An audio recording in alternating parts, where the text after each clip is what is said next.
কথা খুবই সিরিয়াস একটা ডিসকাশন করব। অনেকে আমাকে এই ডিসকাশন শুরু হওয়ার আগেই ফার্স্ট কমেন্ট ভাই, আই লাভ ইউ ভাই, এরা ভালো মানুষ, কিন্তু অনেকে গালিগালাজ করা অলরেডি শুরু করে দিয়েছে। আপনাদের প্রতি আমার অশেষ কৃতজ্ঞতা। আপনাদের গালি আমাকে ভবিষ্যতে তালি পেতে অনেক বেশি আগ্রহী করে তোলে। যে আলোচনাটা করতে চাই আপনারা সবাই জানেন, সেই আলোচনাটা হচ্ছে বাংলাদেশ দল চ্যাম্পিয়ন্স ট্রফি অবশেষে হচ্ছে, হাইব্রিড মডেলে হচ্ছে, অ্যান্ড বাংলাদেশ দল is going to participate in Champions trophy. আপনারা জানেন যে টপ র্যাঙ্ক 8টা দল সেখানটায় খেলবে। বাংলাদেশের প্রথম ম্যাচটা আমরা জানি তারা খেলবে ইউএইতে ইন্ডিয়ার এগেনস্টে 23 তারিখে। বাংলাদেশের আরও একটা ম্যাচ রয়েছে 24 তারিখে ইনফ্যাক্ট, এবং পরের দুটো ম্যাচ বাংলাদেশ খেলবে রাওয়ালপিন্ডিতে। আলোচনা বাংলাদেশ কার বিপক্ষে খেলবে সেটা না, এগুলা আগে থেকেই ডিসাইডেড, কোন ডেটে খেলবে সেটাও ডিসাইডেড। আলোচনা হচ্ছে বাংলাদেশের প্রথম ম্যাচের 11-এ মুশফিকুর রহিম এবং লিটন কুমার দাস। মুশফিকুর রহিম এবং লিটন কুমার দাস এই দুই ক্রিকেটারের থাকার সম্ভাবনা একদম নেই বললেই চলে। আমি অনেক অ্যাডভান্স হয়তো কথা বলছি, কিন্তু আপনাদের সাথে এই ডিসকাশনটা করলে মাথায় ঢুকবে যে আসলে বাংলাদেশের 11 গড়াটা কতটা চ্যালেঞ্জিং হতে যাচ্ছে আপকামিং চ্যাম্পিয়ন্স ট্রফিতে। আমরা যদি একদম শুরু থেকে খুব শর্টকাটে ডিসকাশন করার চেষ্টা করব, বাংলাদেশের 11-এ কারা কারা থাকতে পারেন সেই ডিসকাশনটা করি। ওপেনিং এ ডেফিনেটলি সৌম্য সরকারকে আপনি রাখবেন।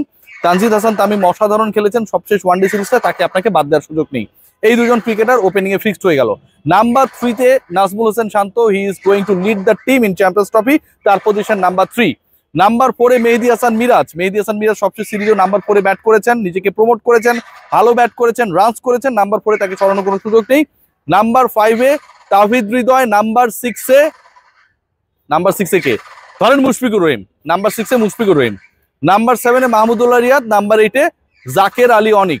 এই যে 8 জনের নাম আমি বললাম, আই এম রিপিটিং। দুজন ওপেনার তানজিদ তামিম, সৌম্য সরকার। নাম্বার 3-তে শান্ত। নাম্বার 4-এ মিরাজ। নাম্বার 5-এ হৃদয়। নাম্বার 6-এ মুশফিক। নাম্বার 7-এ রিয়াদ। নাম্বার 8-এ জাকের আলী অনিক। এই যে 8টা প্লেয়ারের আমি নাম বললাম, এই 8 জন প্লেয়ারের আপনি 8 জনকেই বাংলাদেশের 11-এ রাখতে পারবেন না। কেন? 8 পর্যন্ত বলেছি, পরে থাকে 3টা স্পট। এই 3টা স্পট 3 জন বোলারকে আপনাকে দিতেই হবে, তারা বল করবে। এখন এই যে 3 জন বোলারকে আপনি 3টা স্পট দিয়ে দিচ্ছেন, এই 3 জন বোলার ছাড়া উপরের যে 8-এর কথা আমি বললাম সেখানে বোলার আছে একমাত্র মেহেদী হাসান মিরাজ। তার মানে আপনার 8-এর পরের 3টা স্পট যদি আপনি 3 জন বোলারকে দেন, উপরে মেহেদী হাসান মিরাজ আছে, সেও 10 ওভার ধরেন করে দিল, আপনি 11 জন ক্রিকেটারকে নিয়ে যাচ্ছেন খেলতে এই 8-এর সাথে 3 জন বোলার অ্যাড করে, যাদের মধ্যে মাত্র 4 জন প্রপারলি বল করতে পারে। আপনি কি 50 ওভারের ম্যাচে 4টা বোলার নিয়ে খেলবেন? বাকি 10 ওভার আপনাকে কে করে দিবে? 10 ওভার করে দেওয়ার লোক নাই ভাই।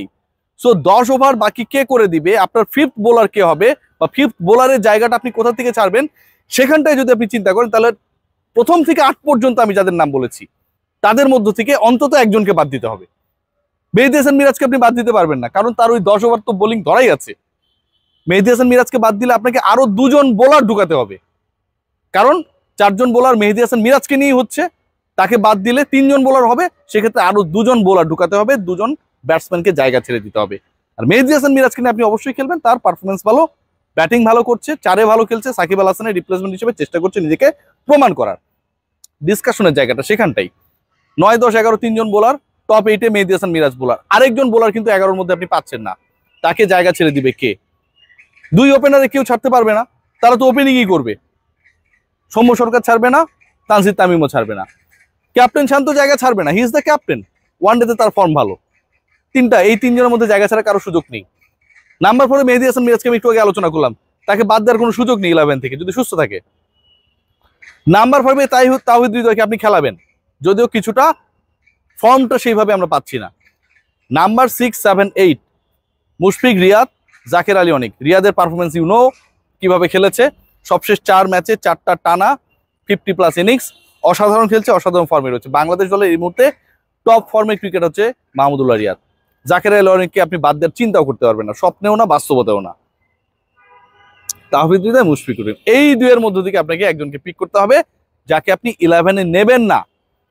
বাংলাদেশ দল বাংলাদেশে প্রথম ওয়ানডে খেলতে নামবে যে 11 জন ক্রিকেটারকে নিয়ে, সেই 11 জন ক্রিকেটারের মধ্যে মুশফিকুর রহিমের বাদ পড়ার চান্সটা সো হাই। কারণ 5 জন বোলার খেলাতে হলে ন্যাশনাল টিমের কম্বিনেশনে মুশফিকুর রহিমের জায়গাটা নেই। সেই ক্ষেত্রে মাহমুদুল্লাহ রিয়াদ নাম্বার 6-এ ব্যাট করবে, জাকের আলী অনিক নাম্বার 7-এ ব্যাট করবে, পরের 4টা স্পটে 4 জন বোলার খেলবে, মেহেদী হাসান মিরাজ টপ 7 এর মধ্যে থেকে আরেকজন ক্রিকেটার যিনি বল করতে পারেন। বাংলাদেশের এই 5 জন হবে বোলিং ডিপার্টমেন্টে 50 ওভার করার জন্য চয়েস। লিটন কুমার দাসের ক্ষেত্রে ঘটনাটা কি ঘটলো? লিটন কুমার দাস আপনারা যদি মানে খেলা দেখে থাকেন, লাস্ট 5 ম্যাচে 3টাতে 0 করেছেন, এমনিতেই তিনি ফর্মে নেই। আবার একই সাথে লিটন কুমার দাসকে আপনি 1 ডাউনে 2 ডাউনে অথবা আপনি 6-7 খেলাবেন সেই জায়গাটাও নেই। কেন নেই? 6-7 জায়গাটা খেলবে জাকির এবং মাহমুদুল্লাহ। নাম্বার 2 যেটা মোস্ট ইম্পর্টেন্ট, গলার অবস্থা বেশ খারাপ, কথা বলতে পারতেছি না, সেটা হচ্ছে 2 ওপেনার যারা তানজিদ হাসান তামিম এবং সৌম্য সরকার, এদেরকে আপনি বাদ দেবেন না। বাদ না দেবার অন্যতম কারণ, দেখুন বাংলাদেশের 5 জন বোলারের কথা আমি বলেছি যে যারা বল করবে। কেউ একজন খারাপ করলো, কারো একটা খারাপ ডে আসলো, 2-4-5 ওভার যদি আপনি কাউকে বল করাতে চান, সেক্ষেত্রে মাহমুদুল্লাহ রিয়াদকে এবং সৌম্য সরকারকে হাত ঘোরানোর অপশন হিসেবে আপনি কাজে লাগাতে পারবেন। লিটন কুমার দাসের ক্ষেত্রে যেটা পসিবল না। এখন প্রশ্ন হচ্ছে তাহলে উইকেট কিপিং করবে কে? আমি লিটন কুমার দাসকে মুশফিকুর রহিমের 11 বলছি, আমি কিন্তু তাদের বিরুদ্ধে না, আমি কম্বিনেশনের কথা বলছি। তাহলে উইকেট কিপিং করবে কে? আমার কাছে মনে হয় সেই জায়গাটায় হয়তো আমরা জাকের আলী অনেককে দেখতে পাবো। এখন পর্যন্ত আমার কাছে এটা মনে হচ্ছে, মানে বাংলাদেশ দল 11 ক্রিকেটার্সকে নিয়ে চ্যাম্পিয়ন্স ট্রফির প্রথম ম্যাচের কম্বিনেশন যেভাবেই করার পরিকল্পনা করুক না কেন, আলটিমেটলি বেস্ট উইকেট কিপারকে নিয়ে বাংলাদেশ খেলতে পারবে না। আবার যদি মুশফিককে খেলানো হয় তাহলে তাওহিদ হৃদয়কে ড্রপ করতে হবে, তাছাড়া আর কোনো জায়গা নেই। লিটন কুমার দাসকে যদি খেলানোর চেষ্টা করা হয় তাহলে ডেফিনেটলি টপ 2 জন যারা রয়েছে সৌম্য সরকার অথবা তানজিদ তামিমকে বাদ দিতে হবে। বাংলাদেশ দল দেয়ার ইন আ সিচুয়েশন আমার কাছে মনে হয় যেটা quite difficult to manage their 11 for the first match in Champions Trophy. But এটা খুবই স্যাড, খুবই আনএক্সপেক্টেড যদি এরকম 11 করতে হয়, এবং এটার জন্য আসলে দায়ীকে, এই ঘটনাটা কেন ঘটলো সেটারও যদি আমরা উত্তর খোঁজার চেষ্টা করি তাহলে the only answer is Shakib Al Hasan. Shakib যদি থাকতো তাহলে আপনার ওই যে একটা বোলার শট, সেই ঝামেলাটা হতো না। বাইরে থেকে একজন pure bowler, left arm orthodox হোক কিংবা লেগ স্পিনার হোক, দলে নিয়ে 11 সাজানোর প্যারাটা আপনার হতো না। সাকিব যেহেতু নাই, সো আপনাকে বাইরে থেকে একজন বোলার একজন ব্যাটারকে ইন করতে হচ্ছে, সেই জায়গাটা হয়েছে সবচেয়ে বড় সমস্যা। সাকিব আল হাসান অলওয়েজ ম্যাটার করে, এবং এই মুহূর্তে যে সিনারিও তাতে মুশফিক কিংবা তাওহিদ হৃদয় 2 জনের একজনকে 11-এর বাইরে রেখে বাংলাদেশ দলকে চ্যাম্পিয়ন্স ট্রফির প্রথম ম্যাচে নামতে হবে। এখন যদি ইনজুরি সংক্রান্ত ঘটনাগুলো ঘটে সেটা different discussion, but as per my opinion, as per my thinking, ultimately champions ট্রফির দলটা is going two be very tough, is going two be very difficult to make the best